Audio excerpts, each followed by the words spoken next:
I'm Will, and welcome to Phenome News.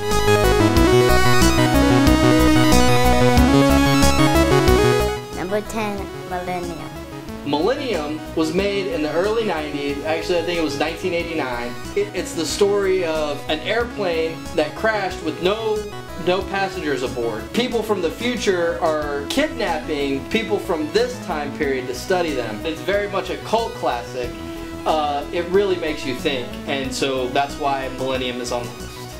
Number 9, 1201. Now I'm sure you saw Groundhog Day. Fabulous movie. A year before Groundhog Day came out in 1993, Jonathan Silverman was in this movie 1201. It's a psychological thriller, it's not a comedy, and what happens is Jonathan Silverman's character is thrown into a time loop. Jonathan Silverman now is trying to make sense of the time loop, stop the experiment, and make sure it doesn't happen, thereby throwing him out of the loop. The only problem is he's got the mafia and the police all chasing him. So every time he dies or is killed, he starts again over back at day one. Number 8, Bill and Ted's Excellent Adventure. Probably the biggest cult classic on the list. And it basically tells the story of two stoners that are given a time machine, but the only problem is they're about to fail high school history. So they use the time machine to kidnap various historical figures to come speak at their report, which ends up being like just a fabulous rock and roll history romp. Probably one of the greatest stage shows that's never actually been on a stage. Number 7, 12 Monkeys. 12 Monkeys stars Bruce Willis, and it's another psychological thriller, but very much an action movie. Basically, it's about a dystopian future, and Bruce Willis has to go back in time to find a patient zero that's the cause of a plague that causes the dystopian future. As an interesting side note, the Sci-Fi Channel is currently working on a 12 Monkeys television series that's being developed by the producers of the film. It's set to premiere, there's not an exact date, but it's set to premiere as a replacement for Warehouse 13, which will be ending its run after the next season. Number 6, Time Bandits. Number 6, Time Bandits. Time Bandits was released in the 1980s. It was directed by Terry Gilliam from Monty Python fame. Terry Gilliam, you might remember, did the animations for Monty Python and directed most of the skits. He's also become a very accomplished filmmaker. Time Bandits is about a bunch of little people that steal a map of various points in time, various portals in time.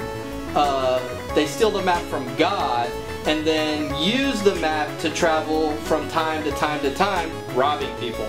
Number 5, X-Men Days of Future Past. X-Men Days of Future Past is the newest movie on the list.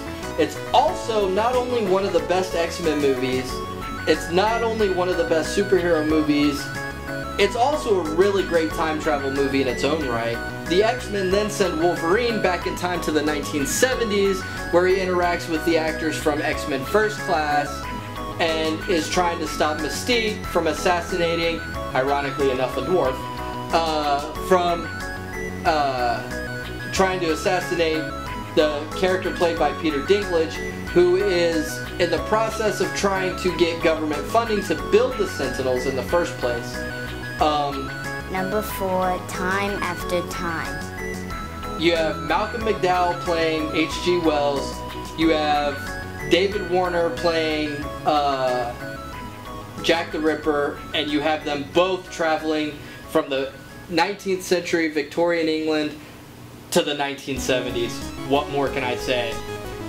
This movie was made obviously in the 1970s. It also has Mary Steenburgen.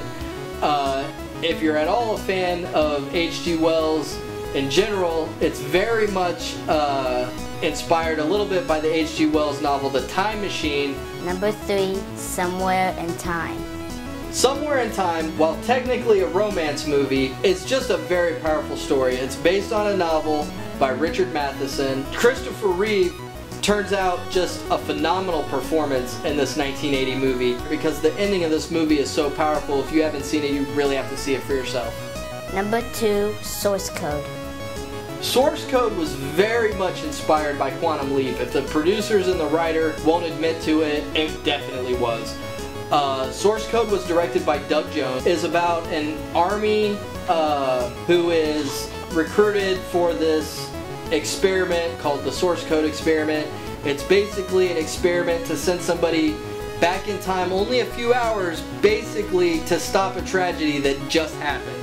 And the number 1 time travel movie is Back to the Future Part 2. Now you may wonder why we chose Back to the Future Part 2 and not Back to the Future Part 1. The reason for that is because Back to the Future Part 2 has everything in it that Back to the Future Part 1 has, but a whole lot more. Back to the Future Part 2 is basically science fiction 101. You've got time travel, you've got alternate realities, you've got future society, flying cars. Anything you could want out of a time travel movie is jam-packed into Back to the Future Part 2. Another great thing that Back to the Future did that no other time travel movie or sequel has ever done was that they actually were able to go back into the first movie. So you're seeing clips from the first movie, but you're also seeing Michael J. Fox from the second movie interact with those events that he already interacted with in the first movie. I mean, it's just, Robert Zemeckis definitely outdid himself when he decided to do that. And you can tell that a lot of people have a lot of their emotions invested into Back to the Future, which is why it made our number 1 spot. As an added bonus, since Back to the Future was number 1 on the list, we are offering Back to the Future Trilogy at a discounted price, and we have the link in the comments below, or in the description below. Don't forget to like, share, subscribe for more videos.